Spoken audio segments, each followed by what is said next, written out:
Good evening, everyone, and welcome to the book launch of The Mystery of the Strange Piper by Charles E. McGarry. My name is Martin Gregg. I'm from a publishing company called Backpage Press, who are the publishers of this fine book.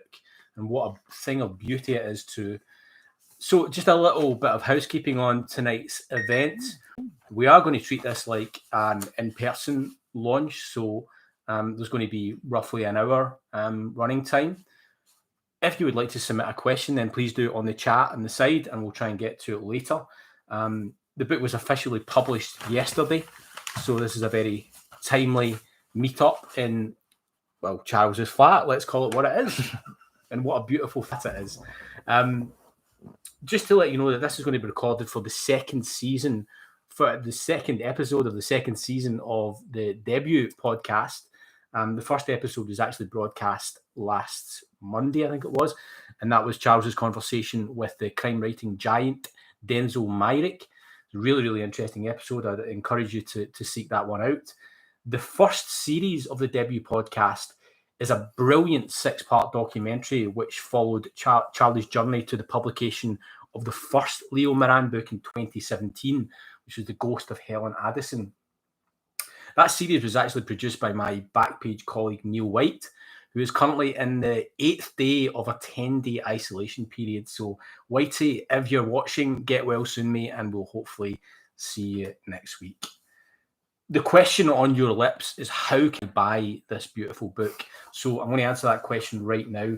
In the description box underneath this stream, there is a link to the Backpage Press website and the book page on the website. And you have the option to buy through PayPal. There's also a button where you can buy using your credit or debit card. So if you buy it through this means, and I strongly encourage you to do that, then Charlie will even sign the book. I will indeed. No extra charge. Only if he's in a good mood, which is, we certainly can't bank on that, but we would encourage you to do that nonetheless. Anyway, I think that's probably enough housekeeping. Charles E. McGarry, welcome to your own book launch. Thank you, Martin. In your own flat. Thank you. Why don't you give us a few introductory words to the event and tell us a little bit about the mystery of the strange piper? Yes. This is really unusual sitting here with you, because originally, of course, we were going to have a proper event. You know, we're going to be with physical people and flesh and bones. And, you know, things were looking a bit better in terms of the pandemic, and we booked a hall and everything else. But there was a rise in case numbers, and a few people I knew became infected. So we just decided to do this, and it's kind of unusual, but I hope you all enjoy it. And thanks so much for tuning in. So I wanted to say a few words, just introducing you to the book. Is that okay, Martin? Yeah, go for it. And then I'm going to do a reading, and we'll plow on after that. Now, forgive me, I'm going to read this kind of off the page, but after that, I promise I'm going to try and be a bit more spontaneous. So, tonight I want to speak to you about my crime novel, The Mystery of the Strange Piper, which was published by Backpage Press. That's him and Whitey. Yesterday. The third in a series starring psychic detective Leo Moran. Now, Leo experiences visions which pertain to a particular case. Leo is summoned to a Scottish island called Sauna by an old university associate by the name of Marcus Troughton, who he hasn't seen in years. Sauna is a fictionalised version of Bute in the Firth of Clyde. The McGarry clan, including most of my extended family, speak about Bute with great affection because we enjoyed countless childhood holidays there. And in fact, 2 of my cousins loved it so much that they've recently moved there. So various family members have jokingly asked me if I would ever set one of my novels on Bute, to which I replied I would, only half jokingly, because the germ of the idea was there. So back to the novel itself. Marcus Troughton owns and edits a failing monthly magazine which reports on island life. In order to rejuvenate sales, he wants Leo to stay with him for a while in his crumbling mansion and do some investigative reporting into a curse which is believed to affect the south end of the island. There have been a number of tragedies there over the last 2 decades or so, but Leo is initially sceptical as to whether any of the deaths are actually mysterious or dubious. The fatality he's to concentrate on first is that of a teenager called Andy Lamb, who fell from a height one night in the summer of 1989 when he was performing a dare. Beforehand, he and his friends had drank and smoked drugs at a henge where they performed a ritual to summon a demon piper who is said to inhabit the hill which dominates the area. Leo speaks with some of the protagonists from that time who are now in middle age, including a guy called Vincent Kumisky, who has recently moved to Sauna. Now, some people believe to this day that he, Vincent, and not some strange curse, caused Andy Lamb's death. Now, I like the idea of folk in middle age musing upon their younger selves and the time of their youth, the shames and regrets and nostalgia, and also how the same characters interact today, perhaps with curiosity or friendliness or awkwardness or undying infatuation or even undying hatred. Marcus Troughton is unconnected to the events of 1989, yet he too is haunted by his past, which will come to explain his wayward behaviour towards Leo. A key theme of the book is redemption, and various characters come to terms with their pasts or reform their past ways to atone for their past failures. During Leo's stay on the island, he feels that he's been targeted by an unknown party who don't want him there. Then another death occurs, this time undoubtedly foul play, and suddenly the stakes are ramped up. Leo's friends from the first 2 books, Stephanie and Fordyce, make appearances again and help him with the case. Stephanie is skilled at dealing with people, at reading them and interviewing them, whilst Fordyce has a cast of mind vital for unlocking codes and symbols and cryptographic clues. Stephanie also provides the foil to Leo's anachronistic ways. The book, as all the books have, has an ornate language, descriptive prose. I try to create a rich atmosphere, I try to build tension, I try to make the book scary and creepy in places. And I like mixing the crime genre with legend and occult to create a dark gothic feel. There's also an old-fashioned golden age and at times even borderline cozy style to the book. So I would sum it up as it's Scottish Gothic meets English Golden Age. The book is funny in places to alleviate the darkness. One consideration that the writer has to think of when he's writing is that you don't let the drama slump, you don't let it flatten out. You have to maintain the action, you have to maintain the tension. Now, this is especially important in the initial parts of the book because obviously you're introducing so many things. You have lots of expositions, backstory, character introductions, establishing the setting, so on and so forth. So to alleviate this, you start the book with a bang, and I in this book inserted a couple of dramatic passages into the early stages, and I'd like to read one of them to you now. So this takes place, as I say, early in the book. Leo has just interviewed a guy called Norris Meiklejohn in Kilmichael, which is the capital of Sona. And now he's heading to the south end of the island where the curse affects. And here we go. Leo bid Norris goodbye and drove the short distance to Dougal Street, where he bought a savoury cheese sandwich and a pork pie from a long-established bakery and 2 bars of Fry's orange cream from a sweet shop. These he stowed in his knapsack. He would require sustenance during his epic next task of exploring the South End. He intended on arriving via a scenic route because of a photograph he had seen in a guidebook of the splendid view from above Scallop Bay on the west of the island, down towards the 3 highest peaks of the South End, Cathair Cadden, Tormore, and Hangman's Hill.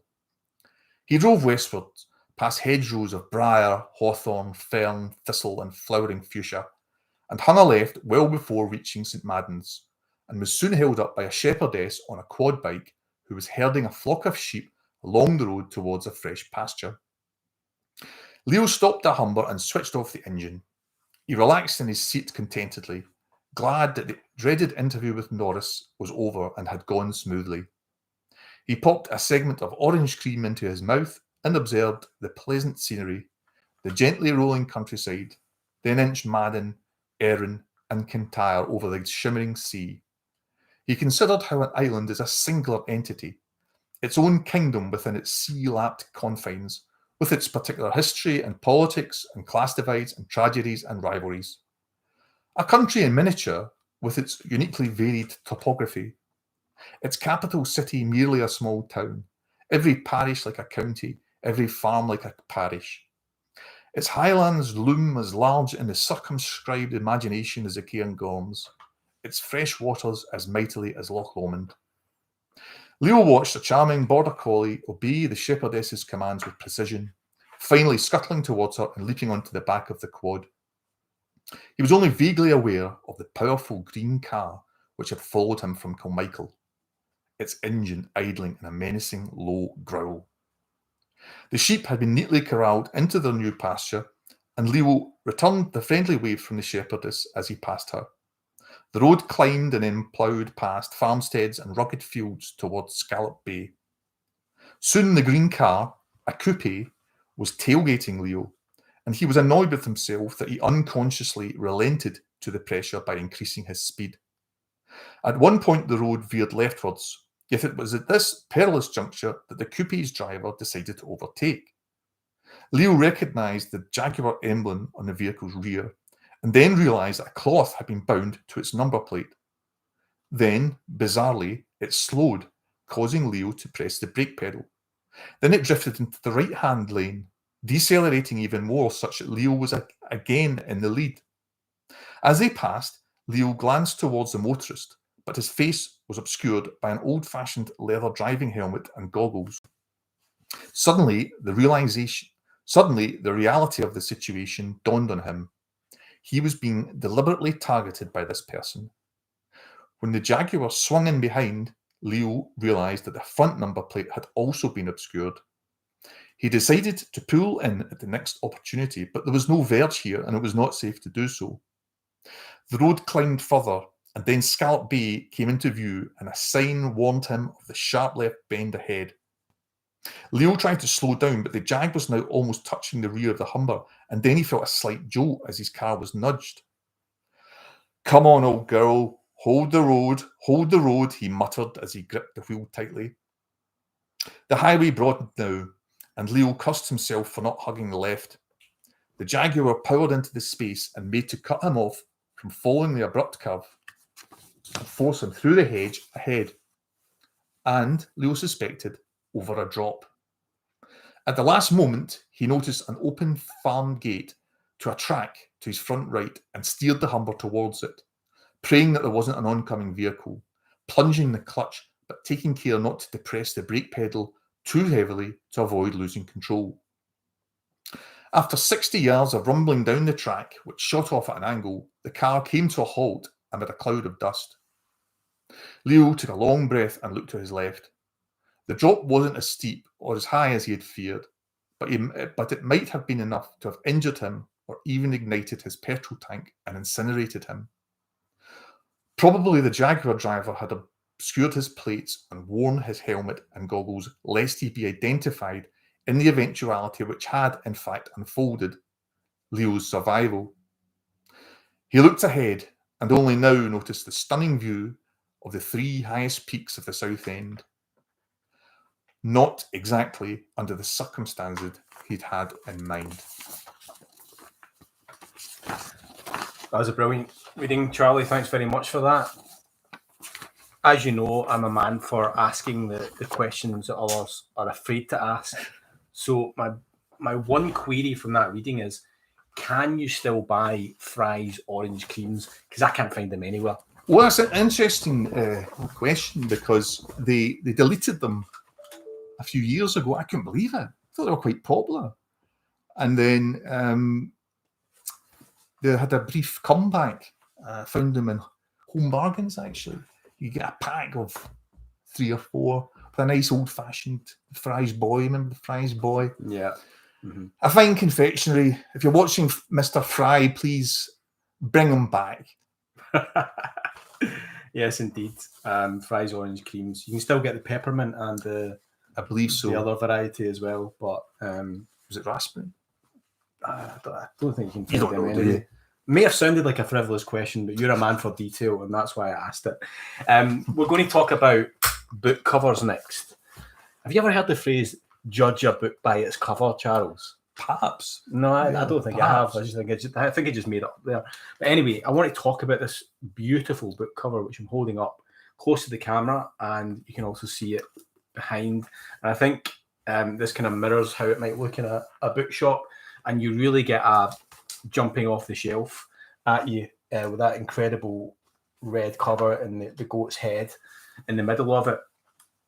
But let's talk about the series overall, because this is not just a publication of book 3 of Leo Moran. This is actually a republication of the first 2 novels, which have also been recovered along similar themes. So tell us about why you decided that this rebranding would be beneficial to the series, and maybe talk us through the inspiration for the designs that you settled on. Well, the first 2 books, The Ghost of Helen Addison and The Shadow of the Black Earl, they were actually originally published by Berlin Polygon, Edinburgh publishing house, and in 2017 and 2018, respectively. And I actually quite liked the covers that they did.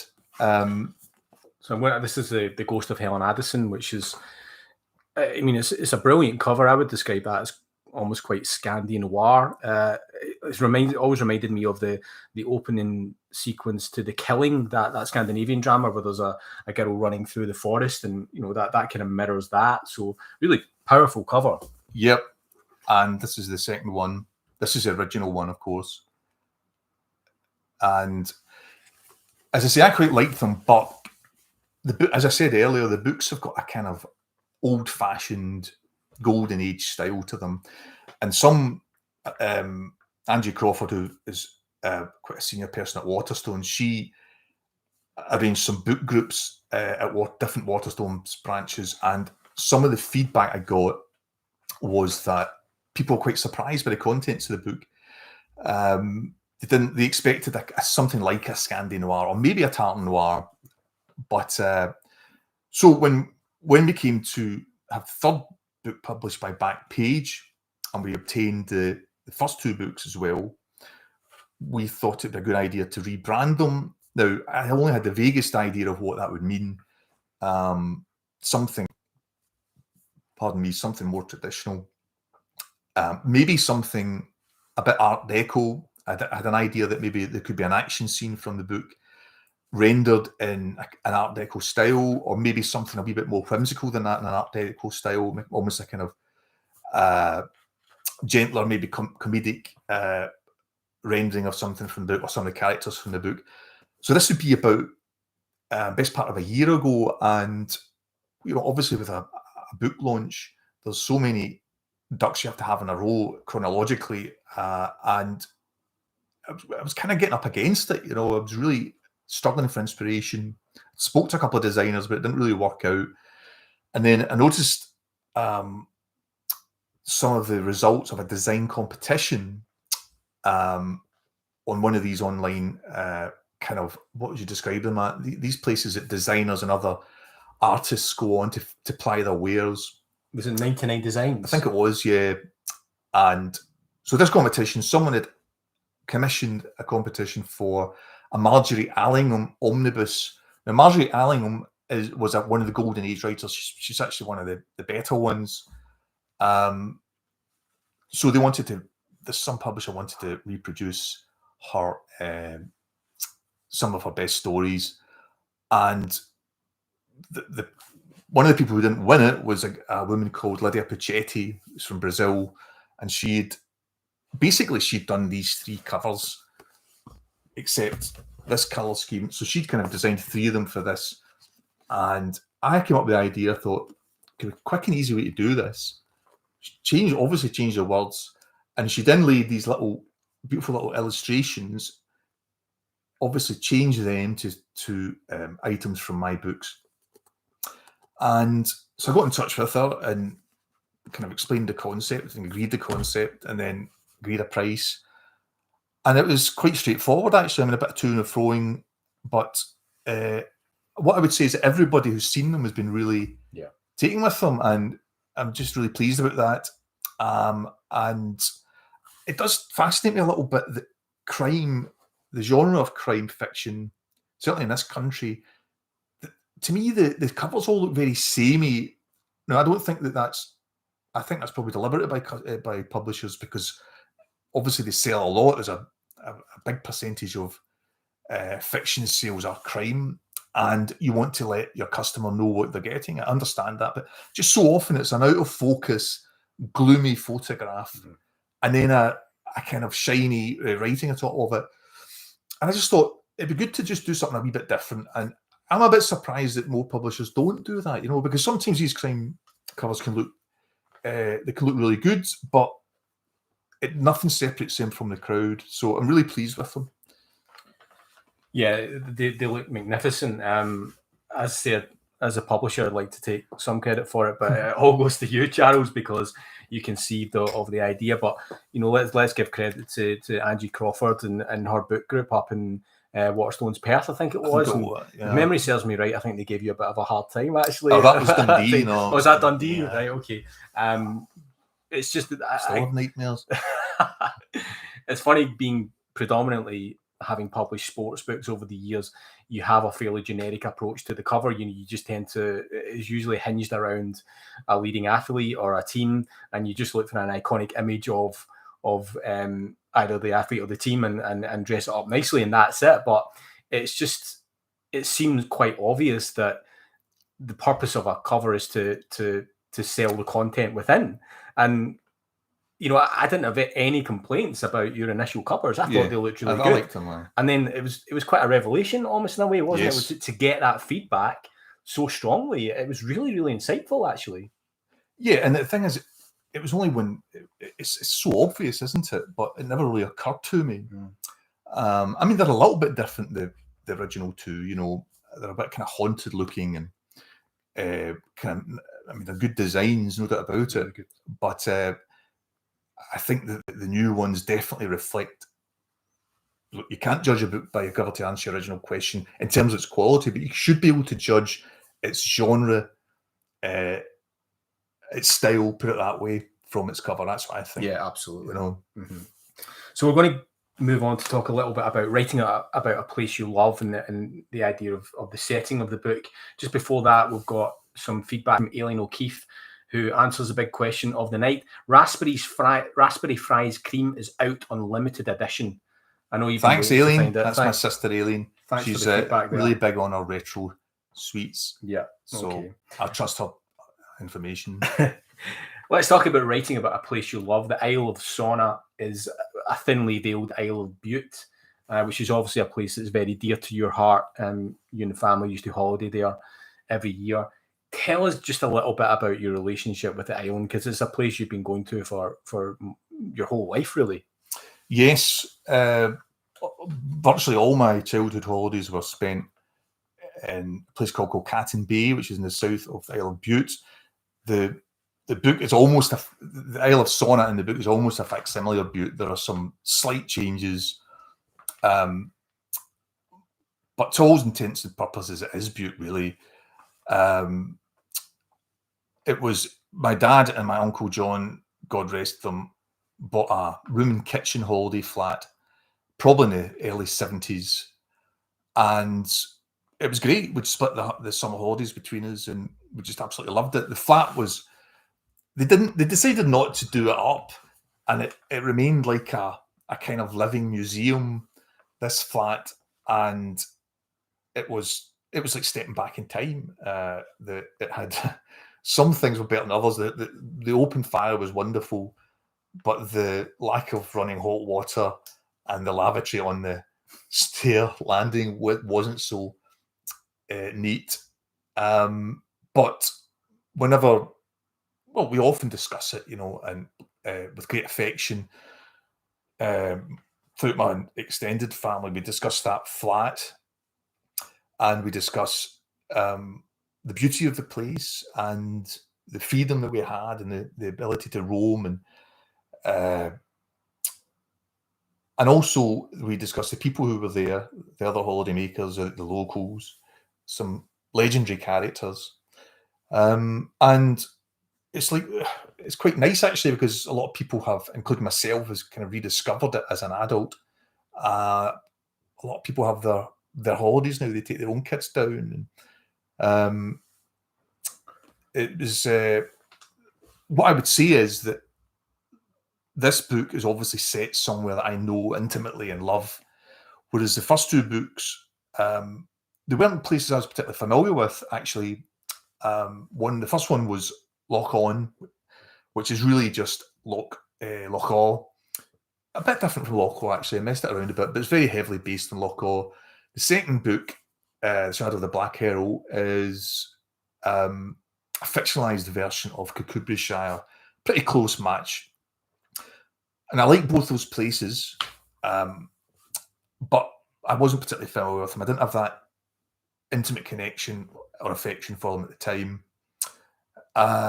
This was different, and I hope that that's shown through, not least in some of the characters in the book will eulogise the place and eulogise their youth spent there, and so that's a direct lift from the way we eulogise it. Also, there's some things that happened, actual experiences of mine, which I used in the book because obviously I've had experiences there. I hadn't had any experiences at Loch Awe or Cucuberryshire. So, for example, the title is The Mystery of the Strange Piper. As I said earlier in the introduction, the Strange Piper is a legend that this ghostly demon piper inhabits this hill that dominates the area. And that was based on just a throwaway story or yarn that my late father, also Charles, told me, that the village that we lived in, there was a hill rose quite steeply behind the houses, and it was wooded. Its first kind of, I don't know, 100 feet or so was thickly wooded. And at night when dusk came, it was a bit creepy, especially when you're a kid. And one night I was kind of gazing out, and my dad told me this yarn about a piper, a ghostly piper who had been swallowed up by the hill, and now and again his spirit, his discarnate spirit, would walk the hill playing the bagpipes. Now, Dad probably made it up on the cuff, or he heard it about somewhere else, or he was just kind of jamming the Pied Piper of Hamelin thing. But it just always stuck with me. And the really funny thing is that, because I found it quite, as a kid, you found it quite a dark image. The funny thing is, I don't think, if Dad hadn't made that little throwaway story, I don't think certainly if this book existed, it wouldn't have the same central device in it, which is this demon piper. Whether the characters in the book believe in it or not, and some of them do, and some of them think they've seen it. So that's another experiential aspect to the book. Some other things, there was in the book, a couple of times as a light appears in this thickly wooded hill at night time. It's a queer looking light, strange lambency to it. And that was based on an actual thing that happened. That not me, but a few other people saw this light at night and got freaked out by it. And there's a basking shark in the book that makes an appearance, and there was a basking shark came into the bay one time. I'm trying to think what else. There's another. Try and tell a story quite quickly, but in the summer of '89, when Andy Lamb died, Leo finds out that he had a fight with Vincent Cummiskey, the guy who was suspected of his murder. They had a fight over a girl, and this adult came along and broke it up. And both boys claimed that they were winning the fight before it was broken up. And that's based on a little daft experiences of mine, because one time me and my cousin Brian it was one evening and we were at a loose end, and Brian proposed that we, just to pass the time, that we have a test of strength. So being a kind of very game and red-blooded young man, I rose to his challenge of a wrestle. And it was all Queensberry rules and all that. But to this day, whenever I see Brian, one of us will say that they claim that they got the better of the other. And I think deep down, though, he knows that it was me, I think he knows that in his heart. I think back at the launch of the first book, or around then, you were invited to do a Scottish Gothic evening. Yep. At that point, I don't think you realised that you'd actually written a novel in the Scottish Gothic tradition.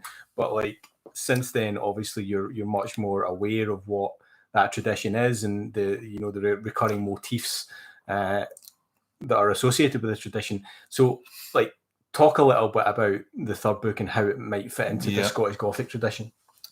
Yes. I mean, Gothic's one of these words that's thrown around, and people, we've got a vague idea that what it means. We're familiar with the genre of Gothic literature, and especially movies. But I guess I didn't really have a definition of it. And subsequent, or prior to that event that you were talking about, I tried to find out a bit about it and some of the recurring themes that are of the Gothic. In terms of this book, well, dalliances with the supernatural, that's a key Gothic meme, if you like. And as I explained a minute ago, there's this strange piper legend. Whether you believe it or not, it's there. Whether people have actually seen it or not, or seen something else that they've mistaken it for. There are these either real or imagined dalliances with the supernatural. Pardon me. The setting's got a lot to do with the Gothic. The landscape of Southern Butte is volcanic, and it's very evocative. I've always thought that it possesses a very singular atmosphere, and I'm not the only person. Other people have spoken to thinks that. Almost a kind of supernatural atmosphere, and it's something I make great play of in the book, applied to sauna, and it's beautiful, but it can be quite bleak in places. So you think of movies like, or books or whatever, I don't know, Wuthering Heights or Dracula or the Rebecca or the Hound of the Baskervilles. They've often got this quite bleak, kind of windswept landscape, and that's always the backdrop. Now, buildings are also important in the Gothic. You've got the original kind of creepy house. Very often it's a house with maybe a part closed off to it. Maybe it possesses some secret, and that's in the book. Very often there's a glimpsed face at a window, or another type of building that's or landscape is a ruin. Very often a ruined monastery, and that's in the book as well. So I think that there are a lot of Gothic features to the book, Martin. Yeah, let's talk a little bit about the setting of an island. There's so many different things you can do with that landscape. An island can be a place to escape from the past or from justice. A place that's physically cut off. A place with a more defined sense of community, which can be a good thing, but also can be maybe a malevolent thing.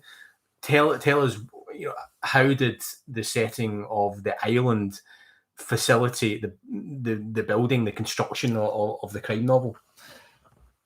Yeah, I mean, I didn't choose to set the book there because it was an island, but once you choose the place, you realise, wait, this is an island, it's got its own considerations. So, I mean, one thing that springs to mind, that obviously there's only certain ways of getting on and off an island. In this case, 2 ferries.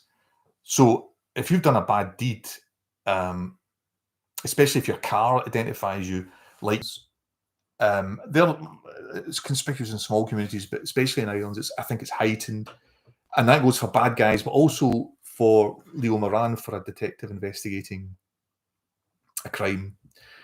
I think whether this is true in real life or not, right? It's true in fiction. Is that we render small rural communities as insular, as protective of secrets, sometimes of dark secrets, and in an island you can kind of ramp that up a bit because it's even more isolated because by the sea. I think another thing I'd say about the island, and this is said to Leo maybe 2 or 3 times in the book, is that it's a place. In fact, someone just said this to me the other day, not talking about the book or anything, but it's a place that people go to escape quite often. Sometimes oddballs, frankly. They maybe are escaping justice of the law. They might be escaping the past. They might just be escaping a broken heart or a bereavement or just looking for a new start somewhere. And they might want to be left alone for various different reasons. I don't know if there's anything else I'd say about the island. Well, let's talk a little bit about place names, because that's something that stuck out for me. Yeah. Port Penelope, Herrick Bay, Kilmichael. They were very authentic names. It felt like you had given a lot of thought to these names, and I think that's really important. I mean, I think back to like when I first started getting into literature, and Thomas Hardy, and used to hear these stories about how long he would spend coming up with place names, and it was so evocative. Must be very challenging to try and get a place name that will evoke what you're trying to do. Yeah. Well, first off, the island's name is Sonna, Sonna, and a lot of the kind of islands off the west coast of Scotland, a lot of the places, it's basically the old Irish, because it had been named by the original Gaelic settlers in the Dark Ages. So, Bute, I read about it, and it said that they're not really that sure where the etymology or whatever is of that island. It could be Old Norse, it could be Old Irish. So I went for the word of Sonna, which means, I think it means fortunate or prosperous. I quite like that. I thought it sounded like the kind of name a Western Isle would be called. Yeah. As for the place names themselves, Kilmichael is basically Rothesay. It's the replica of Rothesay. You get quite a lot of place names in west of Scotland that begin with Kill, and I'm sorry, I forget what that denotes at the moment. I did know at one point. And then there's Port Penelope and Herrick Bay. That was just, I collect names as in people's name. I collect forenames, but especially surnames. If I see a surname or a forename I like, I'll write it down and keep it. And so Port Penelope is basically Port Bannatyne in Bute. I quite like the idea of that. And then Herrick Bay is Ettrick Bay. I just like the surname Herrick. And the other place names, some of them I just looked up kind of old Celtic names and just pretended they were a Celtic, like a Dark Ages Irish saint, because so many of these places are named after these Irish saints that came over, hermits and that. And the hill I called the Cathir, which is a Gaelic word for just the hill, basically, just means kind of generic name. And don't know if I can say anything else about place names. Oh yes, one of the ways I got authentic sounding place names was very simple. I just went on, I looked either in Google Maps or OS Maps, and I just looked around Argyll, just looked around other islands, other peninsulas, and just transposed names so that they are real names. There's a farm in the book called Inkpot Farms. That's a great, and it might sound a wee bit like I've just made that up, right? But there's a little place somewhere in Argyll, don't ask me where. It might just be a farm, I don't know. But there's a place called Inkpot. Amazing. It's probably like one house or a Yeah. farm or something. Yeah. But so I just loved that, you know, I just went for that.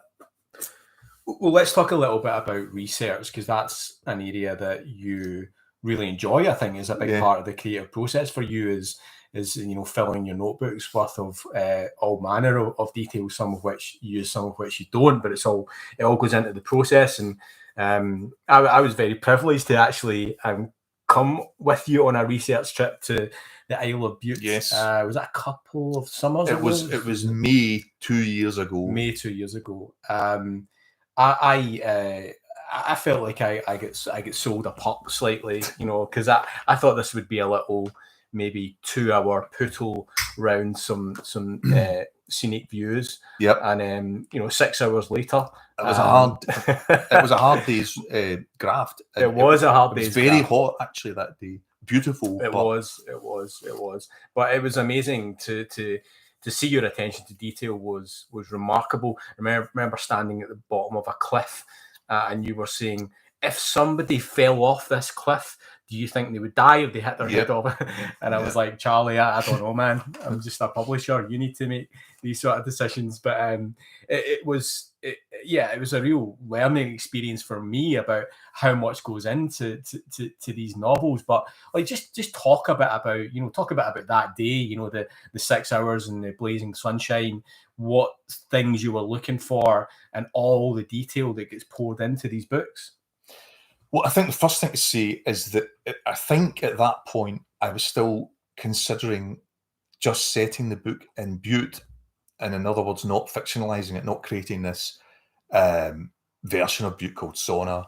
So therefore, the research would have been critical because it had to match exactly. But even if that hadn't been the case, I always like to the landscape that I describe to reflect reality. In other words, it's have an authenticity about it. And I think you only get that, or I only get that, if I describe actual real landscapes, real scenery. So it's only by going on research trips. You could ask, well, wait a minute, you've made this island up. Why not just completely confect all the scenery and everything else? But I just don't think writers do that. I think that you have to be an expert on geology and geography and everything to really create that world so accurately, the way that the land flows and everything, and the types of vegetation you have and where it grows and everything. I just think it's better to just go and describe it when you're there, write it down. And when you go, so many things spin out from it that you weren't intending on checking out. So many just plants and animals and birds. It's not just what you see, it's what you hear, it's what you smell. But on that occasion, of course, sometimes it'll actually drive plot ideas, such as that occasion I was with you, and I've got you to thank for this, because there's a scene of a crime which is on this little B road, or it's an actual single track road. And I needed a place where the perpetrator of this crime concealed himself. And originally I was just going to make it behind a wall, this kind of stone dyke, but I kind of thought it's just a bit obvious, and it's just a little bit clumsy. I wanted somewhere a bit more elegant for this guy to hide. And you discovered these roadside ditches, which were quite deep. They're about 4 foot deep, and they were dry, so you could lie in them. But also they were kind of enveloped by vegetation, so you wouldn't have been seen. I don't want this to go to your head, Mark. No, okay, no. There's no question of any. So I can take no credit for the cover, for this. All the book Absolutely title, not. but I can claim the ditches. You can claim the ditches. I'll give you that. Much, well, you do realise that, I was a minute behind you. I would have seen the ditch, right? So, anyway, that's an example. I mean, there's another example I could think of. I went down by myself this time, Martin, and I was going on one of these walks, just checking things out, and I came across this house. I'd never seen it before. It's absolutely beautiful, this house in kind of mid-Bute, on the eastern coast. And a lot of people think it might actually be a house designed by one of the Adams. the great Scottish architects. And that just seeing that house kicked off a whole scene. And in fact, it's a scene subsequent to the one I just read. Leo thinks that the car that tried to drive him off the road goes into this house.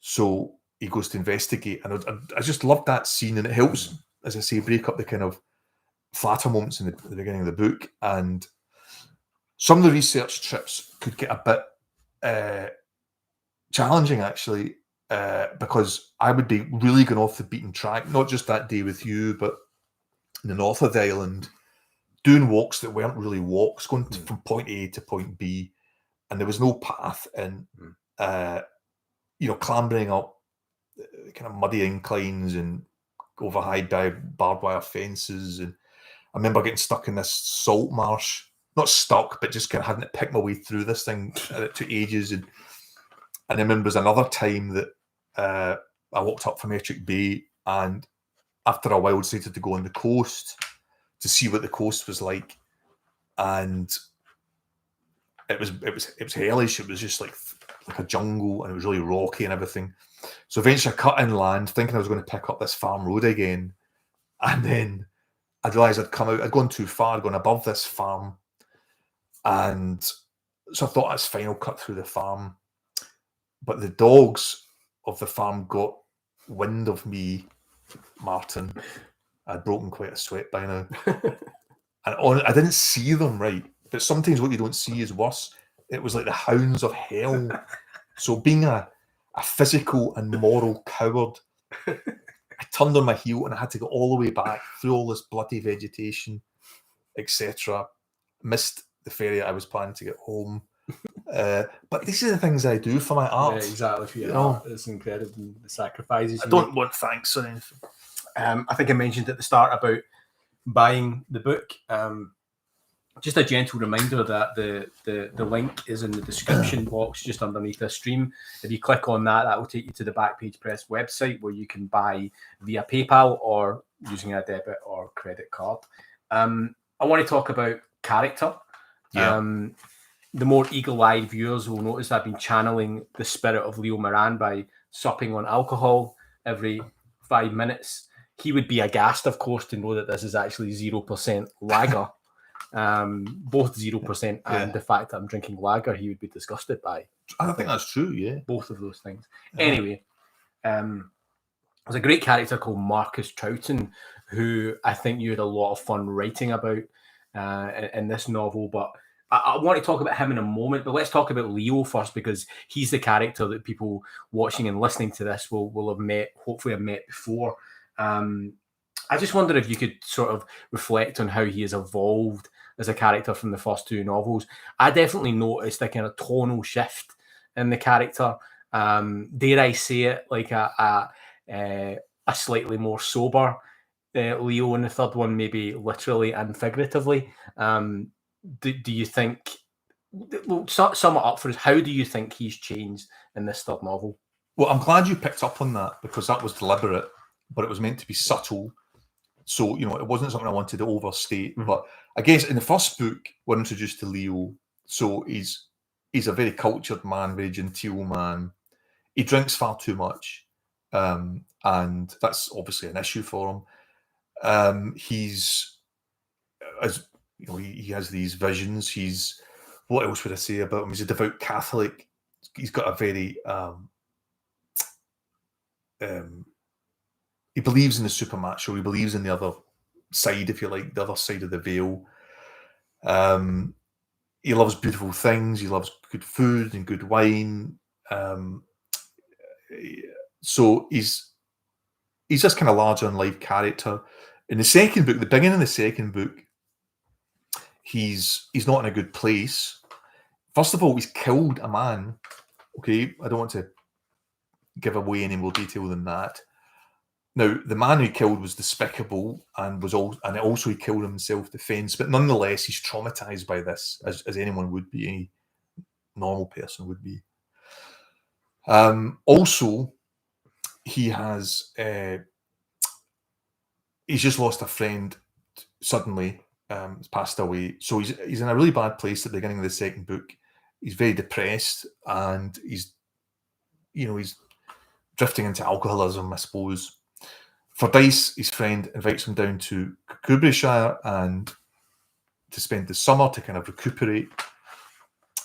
But then this adventure unfolds down there. Now, down there, he falls in love. Don't want to give too much away about that in case people haven't read the second book. But what I will say is at the end of the second book, he kind of has a moment of personal resolution, if you like. So you have to kind of consider the continuity of things. And in the third book, I wanted to be true to that. He hasn't quit drink or anything, but I would say that, and he says to Stephanie, his friend Stephanie, at one point, that he's, that he is altered, that he's doing better, that he's drinking less. Troughton, the times that he doesn't drink less is when he goes on a bender with Troughton, and Troughton is he's kind of the mad drinker now. I think for Leo in this book, I guess he's kind of maybe made some sort of peace with life, with its imperfections, and maybe I tired a little bit of examining Leo's inner world and romantic world and mental issues or whatever else, spiritual angst. I wanted maybe in this third book, it's not that Leo doesn't have any sort of journey in the third book, because he does. He has a kind of cathartic experience in one way, but I wanted that inner journey to be more about other characters in the book, and Leo is more at peace now, I would say. He still can be have his moments. Troughton drives him mad, but I would say he's more stable in this book. Now, whether that in the third book would continue or not, I don't know. But it was maybe time to shine the light a little bit elsewhere. I'm not saying that, as I say, that we don't.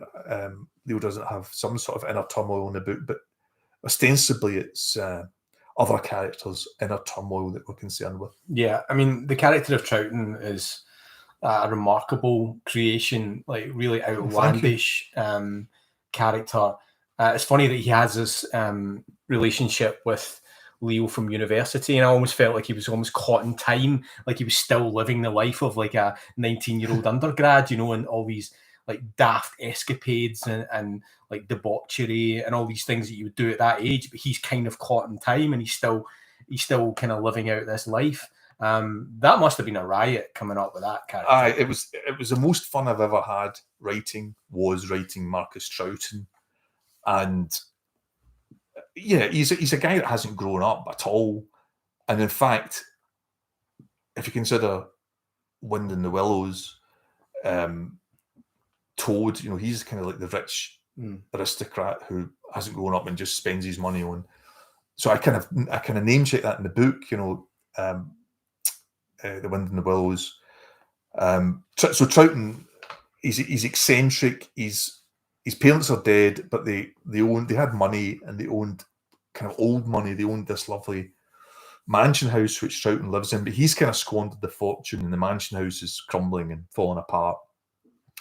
He's pompous, he's self-deluded. He runs this magazine, kind of monthly magazine, that he thinks is this great gift of culture to the island, but it's actually rubbish. And he's funny. He's got a cruel streak. He's a borderline alcoholic. He plays these elaborate practical jokes on Leo, which I great fun setting them up, actually. Yeah, and he's a trickster character. He's a comic character, but he's a trickster. He's there to kind of persecute Leo. But then, of course, as is often the case with people like that, there's a Tears of a Clown, and he's actually quite a tragic character. He's quite a lonely man. He like the people who were there in 1989. Although he's not part of that gang or anything like that, of that experience in the book, he is also haunted by something that happened in his past, and that I won't give it away, but that comes to explain the way he behaves towards Leo. But had great fun writing Troughton. I hope other people enjoy them. I really do. Let's kind of finish up this section at least with a chat about process, and I think that's something that if there's listeners of the debut podcast tuned into this, then I think they'll be interested in that, because a lot of that first series was about breaking down the process of how you put together a crime novel and the processes involved in that. So I want you to kind of sum up how your experience of the third one was different from the first and then the second, because you had very distinct experiences for the first and the second, and then you maybe tried to bring together your learnings of the first two into how you approach this one. Yeah. Well, I mean, in a nutshell, the first book, the first draft of it really wrote itself. It was very organic. It had barely any notes or anything, or even planning to it. I mean, I had a kind of basic structure. The second book, I went to the other extreme. It was a more ambitious book, and it was, I guess I had a really detailed spreadsheet that had every single plot point and every clue, and I had character biographies for 20 characters. And this might all sound a bit daft, right? But I'm not sure I could have done that book another way. So this third book, I wanted it to be more of a balance, tilted more towards the way the first book was. In other words, more of an organic, enjoyable experience. But the trouble is, if you're writing a crime book, that can only be true to a point, because you do need to do a lot of checking. You need to be aware of a lot of things. The one kind of bugbear I had during this book, was what does Leo know, or what does Leo suspect at any given moment? And that was difficult, because there's your detective can't be too slow in figuring things out. Otherwise, why would you expect someone to read a book about that? He's got to be good at detection and move the case along at a good speed. But there's this supernatural explanation for at least some of these deaths. Some people totally reject it. Some people believe in it. And Leo's kind of ambivalent about it. But I didn't really want to overstate it. I wanted it more show, not tell. So that was difficult. That was the only bit of the book that I would say I didn't enjoy, or that gave me a bit of stress. The rest of it was just fun. And, part of the reason for that was that, as we've discussed a minute ago, was it was set somewhere I love, somewhere I know. It was fun writing for the reader with fresh eyes about that place. It's kind of, Leo's pretty much fresh to the island as well, because he has been there before, but it was like a childhood holiday in the early 70s, and even then they just went to the capital town called Michael. So it's all new to Leo. He's not the narrator, of course, but it's kind of from his point of view, a lot of it. And so you're conveying to the reader this new place with fresh eyes. That's a little bit of a challenge, because it's not fresh to you. It's intimately, and you can't take things for granted that they don't know. I had a hell of a lot of notes for this one. I couldn't help it. It just, before I sat down to write it, just there were so many ideas sparking. A couple of other things I would say about it. Just briefly, sorry, I lost my thread. I was going to say something there. Something really profound and interesting about writing the book.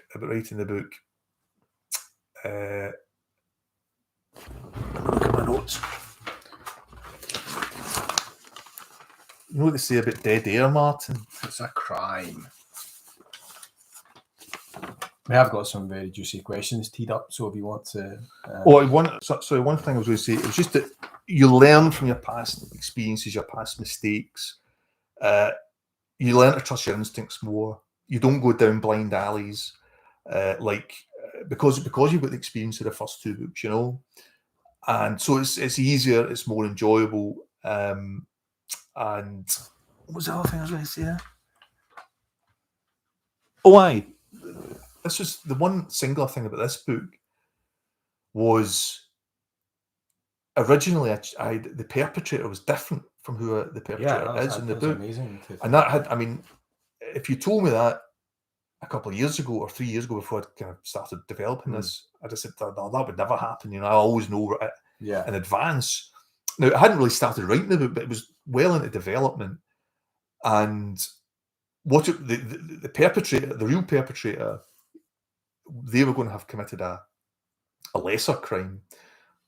But what I've done is I've actually made them the full perpetrator now. And I think it's a lot simpler rather than kind of splitting the various crimes among various culprits. So that was quite a big thing. Yeah. That was quite unusual for me anyway. Yeah. And I know some writers tend to, some writers will start, some crime writers will start, they don't even know who's the perpetrator, and it's completely organic, just finds its own way. But I can't really imagine doing that. Was it a more enjoyable experience? Oh, yes. Yeah. The first book was very enjoyable because it was just a flow, of ideas. But then, because it was just a first draft, I had to revisit it several times, which wasn't much fun, either editorially or adding a new layer of evidential complexity, if you like. The second book was hellish because I wrote far too many words, and I got massive cuts, although arguably in my mind it might be the best of the three, but it was the most difficult to write. This one, I would say overall, there was the least headaches for this one, and it was great fun writing it. Yeah. Let's go on to some questions. We're going to finish fairly soon. We've been recording for an hour now, and we don't want to take up too much more of your Friday evening. So we're going to talk a bit about a potential fourth novel. There's been a few questions on that, but it's a good question here from Claire. She says, I enjoy how you develop the female characters from first to second book, especially Elaine. Are there any strong female characters in the third book? Yes, there's. Stephanie back in it for a bit, although she's actually, I don't want to give it away, but she's not as strong as she is in the first two books. There's a character called Amy in this book who she lives on her own. She's divorced. She's bereaved. She lives in the north of the island. She's quite an artistic person. She writes. She paints boats, similar to the female character in the first book, actually. And she is the middle-aged version of one of the teenagers from 1989. In fact, she's the kind of femme fatale from back then. So she becomes, I guess, a kind of associate of Leo's. And there's a bit of a frisson between them, shall we say. But yeah, I really enjoyed writing Amy. And it's good when women tell you that they like the female characters that you develop as a man. It's not something that you sit down and think, well, I'm writing a female character, therefore it's going to be much more demanding and I have to put a lot more effort into it or anything. It's just you just do your best just to create a rounded person, and it's good introducing those characters. So I hope people enjoy reading about Amy. Okay, just to name check a few people here. Robert McIntosh, question for Charlie: was the third installment easier or harder to develop than the first two? So I think you've kind of answered that question already. So. And McIntosh, could I please ask, Robert, are there plans for a fourth adventure for Leo, Aileen O'Keefe? Any thoughts on where Leo's adventures may take him next, and might this result in a fourth novel? Just hold your fire. Let me go down. Eva McIntosh, which book are you most proud of? Or maybe come back to that. You and McIntosh, do you have any potential ideas for themes of books beyond Leo Moran? It's an interesting one. Another one from you, and he says, with the three books being set in Scotland, do you have plans for a Leo Moran book set outside of Scotland? So maybe let's take on that one about a potential fourth book, but also would you possibly take Leo outside of Scotland? Well, I can kill two birds with one stone in that, because I do have other ideas for Leo, just very embryonic ideas. Two of them I would say are prequels, so the books that occurred when Leo was younger. One of which, to answer Ewan's question, is It's set outside Scotland. In fact, it's a kind of pan-European book, and that's about when it's named. It's referred to in the first.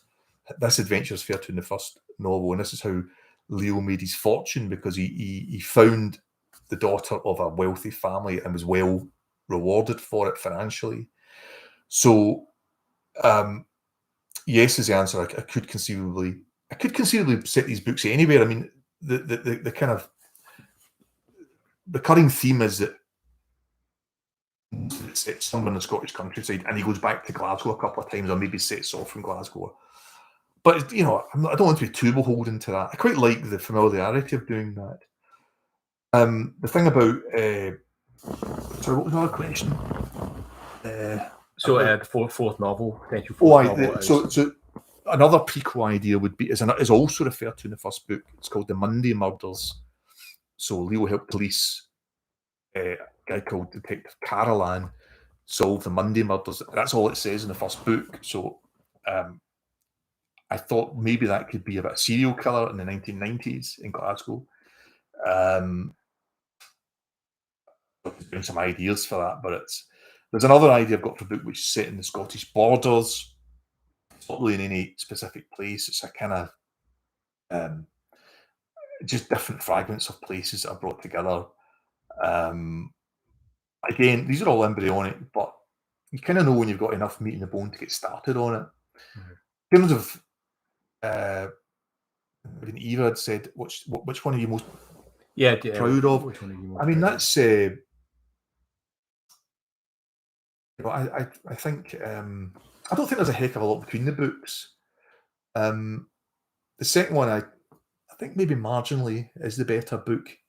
I just like the romantic component to it. I like the country house mystery aspect to it. But it's possible that this one is my best so far. I don't know. Maybe you learn your trade a bit more. Kind of think. I suppose that's up to the readers to decide ultimately. Yeah, I mean, I think we've been through most of the questions here. Thank you for the questions, guys. Interesting one about how did lockdown restrictions impact on your planning and writing of the novel. That's quite an interesting question. Talking a little bit about process. Maybe if you could just address that briefly before we finish. Everyone has these huge tranches of free time over the past 18 months we've been sitting in. Did you find that quickened the writing of the book? Well, I kind of was coming to the end of writing it when the lockdown started, so it didn't really affect it one way or the other.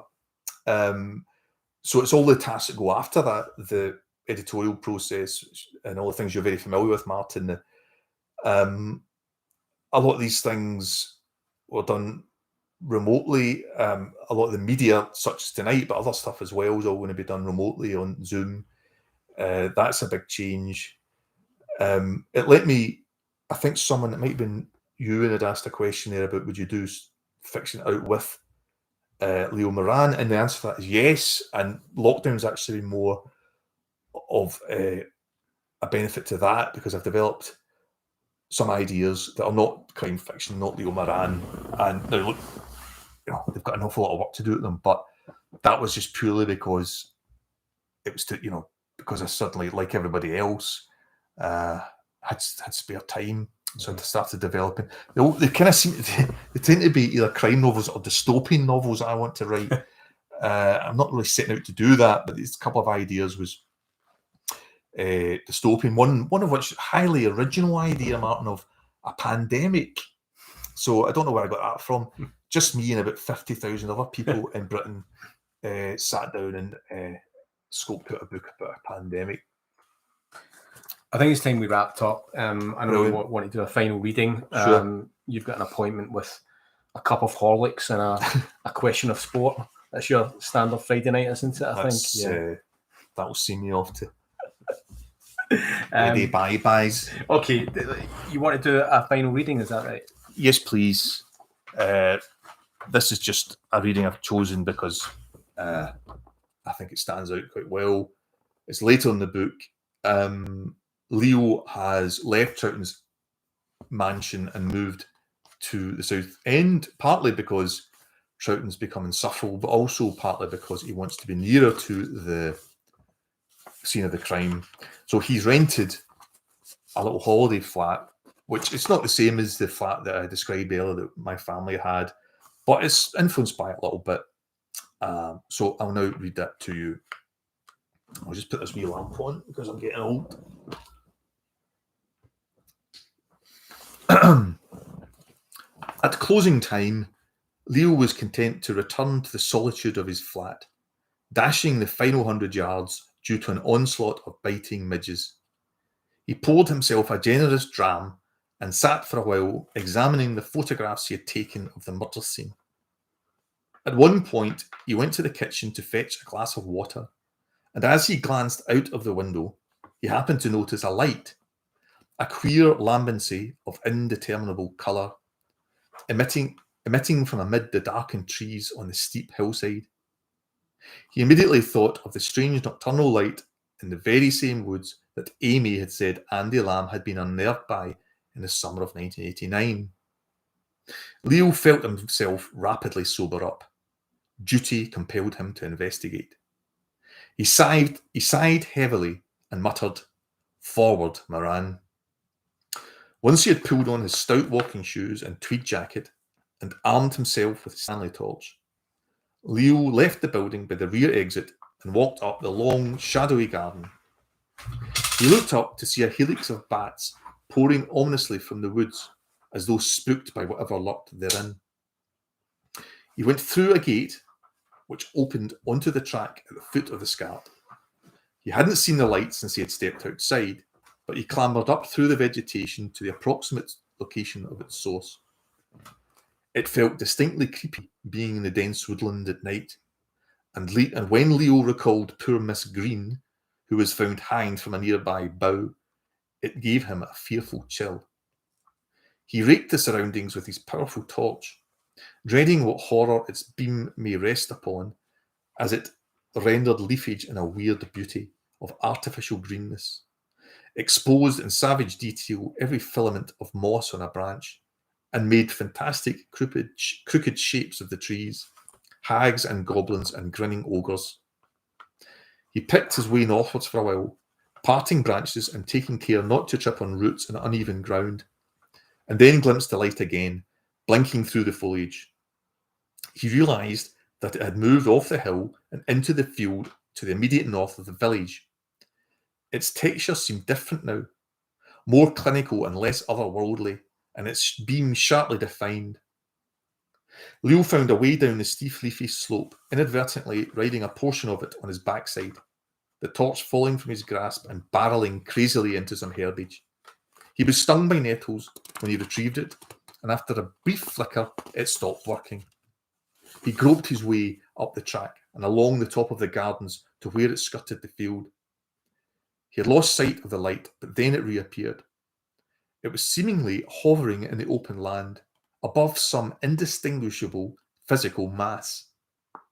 Leo stared at it for a few moments, as though hypnotised. Then there was a sudden orange-yellow flash alongside it, and an instant later, the crack of a shot split the air. Leo turned on his heel, panic seizing at his heart as he uttered the words, "Eternal Mother, Holy Mary, Mother of God, do not abandon me." Thoughts raced through his mind as he fled blindly. For a moment he wished he had taken up Troughton's offer of a loan of a pistol. Then he thought about Troughton and his pranks and his penchant for firearms. Could he be behind this outrage? No, surely even he would by now be too chastened to add such folly to his repertoire. Of course, presuming they hadn't been charged with murder, the suspects whom the police had interviewed would all be free by now. Perhaps one of them had fired the shot. At one point, Leo glanced over his shoulder and saw that the light had remained stationary. He calmed as he realised that the shooter wasn't pursuing him. But when he got back to the flat, he double-bolted the door and placed a fire iron next to his bed, just in case. Wonderful, thanks very much.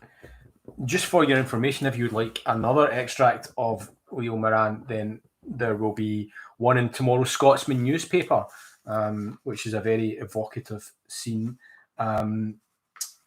just maybe the final word will go to Brian McGarry, who says on the comments, I won that wrestling match. Best wishes, Charlie. Let him have the last word, Martin. Exactly. So just from my point of view, I just want to say thank you very much for joining us this evening. Once again, I will point you towards the buy link just below the stream. Please go to the Backpage Press website and buy your copy there. And if Charles is in a good mood, he might even sign it. Charles, do you want to... I just want to thank you, Martin, for hosting this. It's been fantastic and setting everything up. And to Neil White of Backpage Press 2, I hope he gets well soon. And I want to thank everyone for tuning in and for the brilliant questions. And I hope you enjoy the book. Thank you very much and good night. Good night.